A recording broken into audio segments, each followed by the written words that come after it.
দাদা আমি আমার গোল ড্রিম অ্যাচিভ করার জন্য ফার্স্ট স্টেপটা নিতে পারছি না। এটা বাস্তব কথা, ফার্স্ট স্টেপটা অনেক বড় হয় আর অনেক কমপ্লিকেটেড। একটা এক্সাম্পল দিচ্ছি, ধর কারো বাড়িতে সবাই সরকারি চাকরি করে বা নর্মাল কাজ করে বা ব্যবসা করে।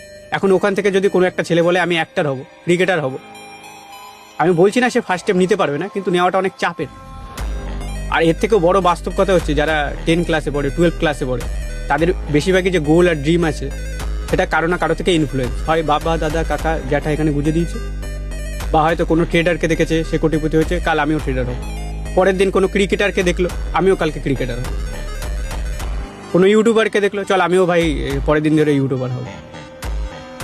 এবার তুই দেখ তোর যে গোল ড্রিমটা আছে ওটা কি কারোর থেকে ইনফ্লুয়েন্স? যদি কারোর থেকে ইনফ্লুয়েন্স না হয়, ওটা যদি তোর নিজের হয়, তাহলে কেন ওই গোল ড্রিমটাই তুই কেন সিলেক্ট করলি? উত্তরটা তোর কাছে অবশ্যই থাকবে, ওই কেনটাই ফার্স্ট স্টেপটা নিতে তোকে বাধ্য করাবে।